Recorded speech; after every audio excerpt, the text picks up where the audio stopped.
लोकसभा चुनाव का बिगुल बज चुका है और उम्मीदवार अपनी किस्मत आजमाने के लिए अब धीरे धीरे मैदान में उतरने भी लगे हैं।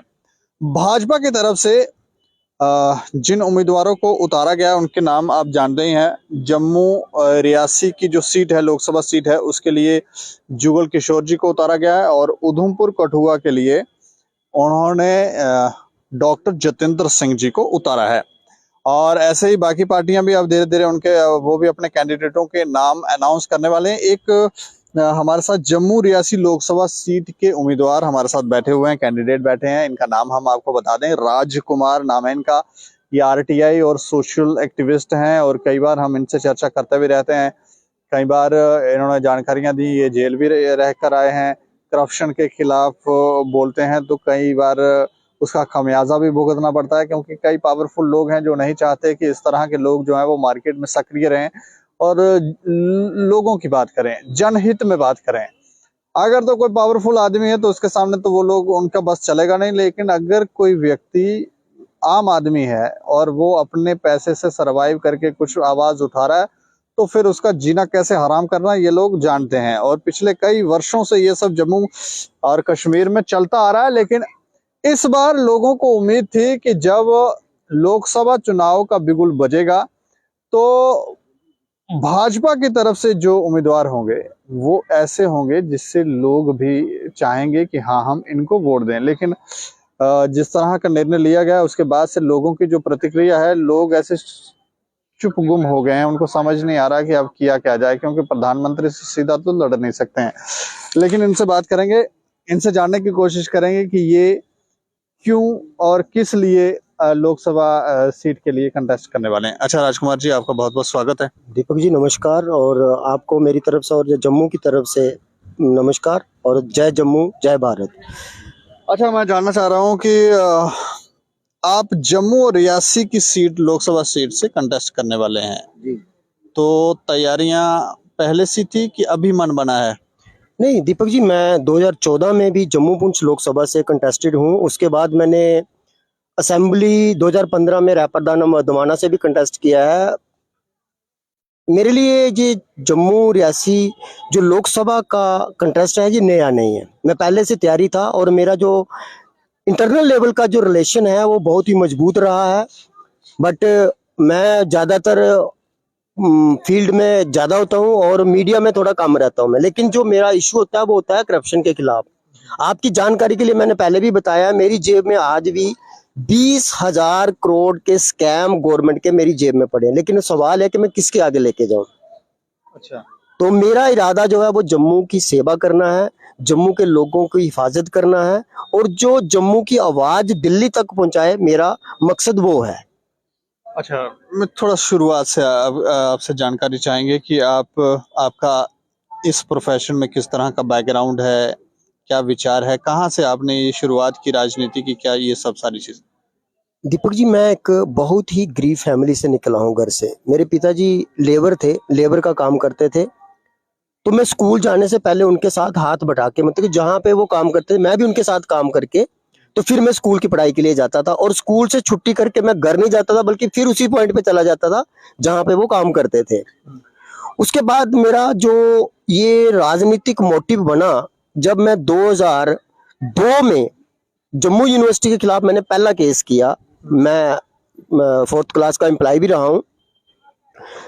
बट जब मैंने 2002 में अगेंस्ट अमिताभ मट्टू और उसका जो चांसलर था उसके खिलाफ जब मैंने केस किया हाई कोर्ट के अंदर, उसके बाद जब मेरे को थोड़ी थोड़ी हरासमेंट होना शुरू, क्योंकि वो पावरफुल लोग थे तो मेरे को हरासमेंट हुई। तो लेकिन जो मेरी एक बिल पावर थी वो एक बिल्ड होती गई कि मैं इनके खिलाफ खड़ा हो सकता हूं। फिर उसके बाद मेरा डे बाय डे जो कॉन्फिडेंस लेवल था वो बिल्ड होता गया और मैं इन लोगों के खिलाफ खड़ा होता गया। और वहां से मेरा एक राजनीतिक जो एक कैरी, 2005 में जब मैंने जीएमसी का पहला चुनाव लड़ा, कॉर्पोरेटर का मैंने 2005 में पहला चुनाव लड़ा, तो वहां से मेरा जो कॉन्फिडेंस लेवल था वो बहुत हाई चला गया। देखिए, चुनाव हारना और जीतना एक अलग बात है, लेकिन जो आप एक जनता की नुमाइंदगी करने के लिए तैयार खड़े हैं तो वो मेरे ख्याल से एक बहुत इंपॉर्टेंट चीज होती है किसी भी कैंडिडेट के लिए। मतलब अभी आपको इस तरह का कोई उम्मीदवार नहीं दिखता है, इस तरह का कोई कैंडिडेट नहीं दिखता जो जनता की बात करने वाला है? देखिए, आप मेरे से ज्यादा समझदार हैं। जम्मू की जनता जो है वो समझदार है, पढ़ी लिखी है। जब आपको पता होगा 2008 में बम बम जी का आंदोलन हुआ था और मात्र भाजपा का एक एमएलए था, वो जुगल किशोर जी थे, और 2 बार ये एमएलए बने और 2 बार मेंबर ऑफ पार्लियामेंट बने। लेकिन मैं अपने लेवल की बात करूं, 30 साल का मेरा सोशलिज्म का एक्सपीरियंस है। मुझे आज तक ये समझ नहीं आई कि इस इलेक्टेड कैंडिडेट ने जम्मू के लोगों की आवाज दिल्ली के अंदर कहां तक और किस लेवल तक उठाई। अच्छा, मतलब आपके वो वैसे भी जम्मू रियासी आप लोकसभा सीट से कंटेस्ट कर रहे हैं, तो वो आपके अपोजिशन में हैं, तो सीधी टक्कर उनके साथ है आपकी। दीपक जी, बात यह है कि लास्ट टाइम जब इलेक्शन हुई थी उस टाइम 25 कैंडिडेट थे अच्छा। और उसमें से एक विनर था। हाँ। अब सवाल ये कि आज की तारीख में अभी नोटिफिकेशन नहीं हुई है, मेरे ख्याल से 13 तारीख को 14 तारीख को कमीशन आ रहा है, वो नोटिफिकेशन करेगा। लेकिन सवाल ये है कि जो पहले ही 2 बार इलेक्ट हो चुका है, पिछले 10 साल का कम्युनिकेशन गैप है, कि वो 10 साल में दिल्ली में जाके जम्मू के डोगरों की कितनी बात करके आया। मेंबर ऑफ पार्लियामेंट जो है उसका एक अलग क्राइटेरिया, उसको लोगों ने चुना है, इलेक्ट किया, वो किस लिए किया है, सवाल तो ये है ना। अब मेरी नजर में अगर देखोगे, आप कह रहे हैं कि वो आपके उसके साथ सीधी टक्कर है, मैं कह रहा हूं मेरे सामने जो भी कैंडिडेट है मेरी उनके साथ सीधी टक्कर होगी या उनकी मेरे साथ सीधी टक्कर है।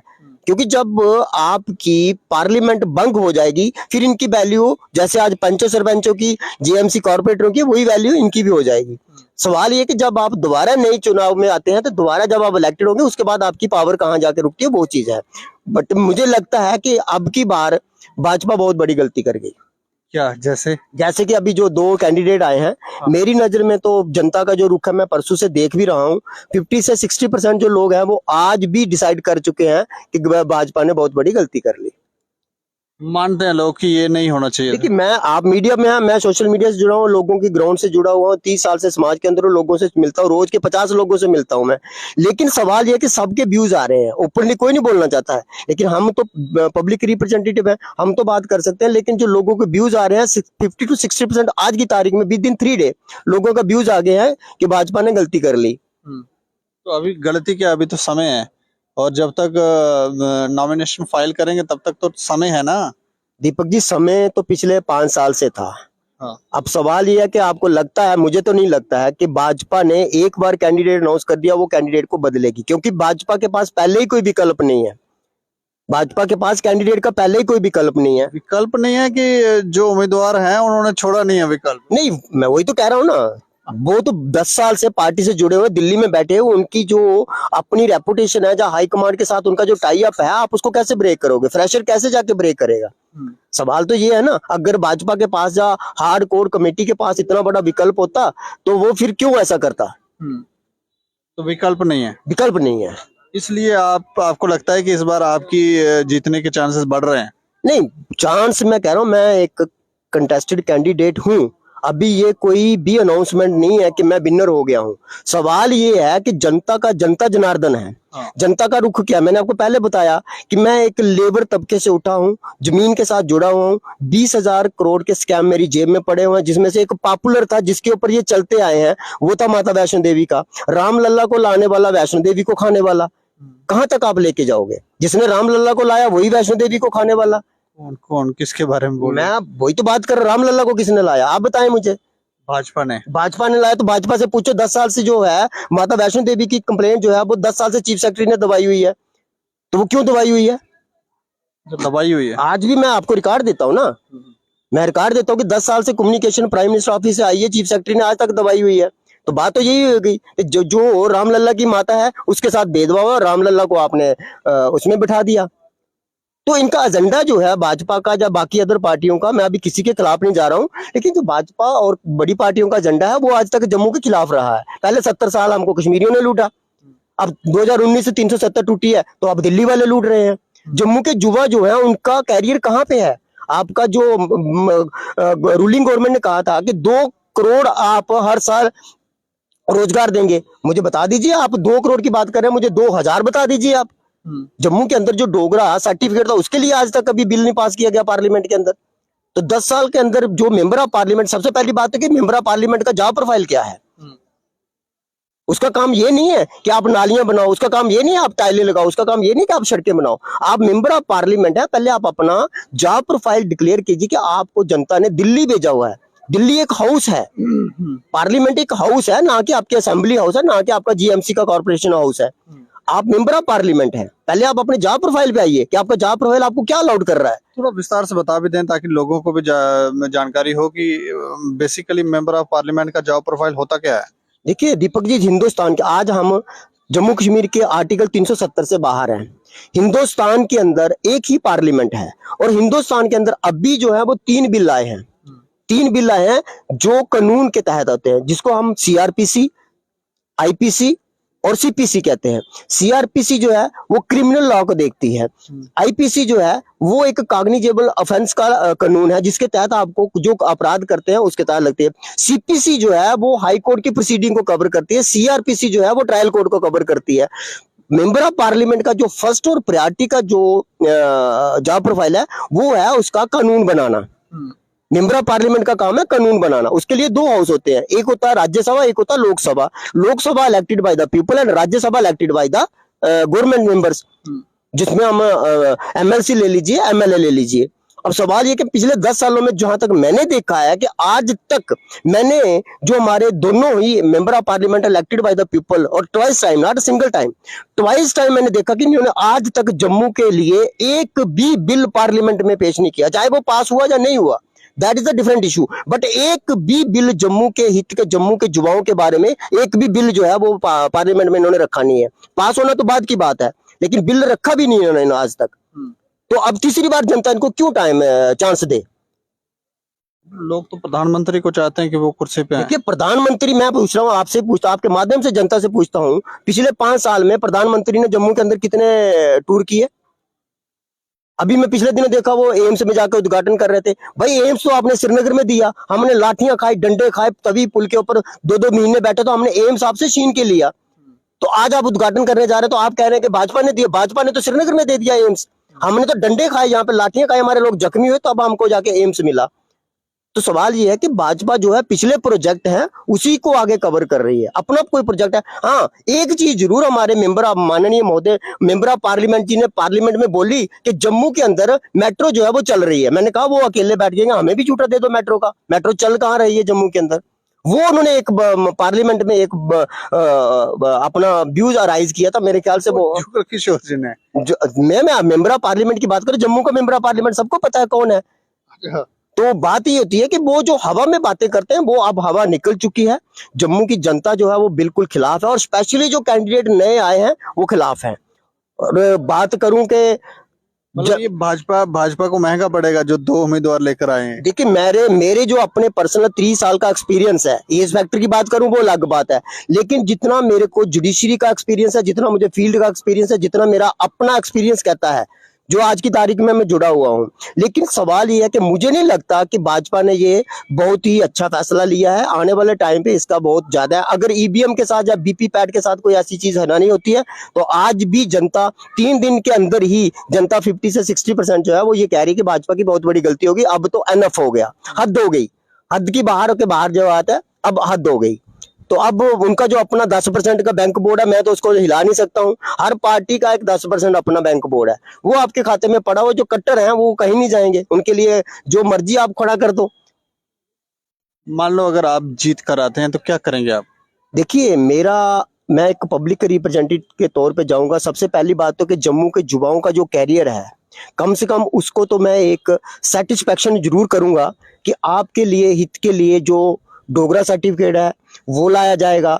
उससे जो मेरा जो मैनिफेस्टो का जो मेरा पहला एजेंडा है, वो सबसे पहला एजेंडा है कि आज की तारीख में कोई भी प्रोटोकॉल ले लीजिए, आप कोई आईएएस अफसर ले लीजिए, कोई ऑफिसर ले लीजिए, उसके लिए सबसे पहले आम आदमी को अगर कोई जनमानस को कंप्लेन करनी होती है तो उसके लिए डायरेक्ट कंप्लेन का प्रोविजन नहीं है। मैं उसको 197 सीआरपीसी को खत्म करूंगा, कि आईपीसी को खत्म करूंगा, कि ये जो प्रोटोकॉल के तहत अधिकारी हैं इनके ऊपर सीधी कंप्लेन होनी चाहिए। दूसरा, जो जम्मू के अंदर बार काउंसिल है, बार एसोसिएशन है, उन वकीलों के खिलाफ डायरेक्ट कंप्लेन का कोई प्राविधान नहीं है। अगर सेक्शन 35 एडवोकेट एक्ट जाती है तो उसके लिए भी एक कमेटी बनी है, और वो कमेटी जो है वो जज देखते हैं, और जजी जो है वो मेरे ख्याल 3 साल से मेरी कंप्लेन पड़ी है, और सुप्रीम कोर्ट की सीधी डायरेक्शन है कि 1 साल के अंदर मैटर को डिस्पोज ऑफ करो, लेकिन 3-3 साल से पड़ी है।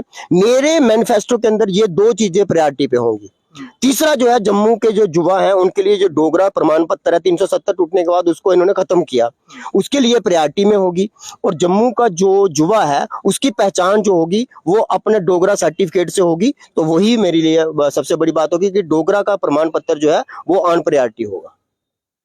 आप तैयार हैं पूरी तरह से? देखिए, मैं अपने लेवल पे अगर कहेंगे तो मैं पहले भी तैयार था, क्योंकि मेरे लिए तो हरासमेंट कोई मायने नहीं रखती है।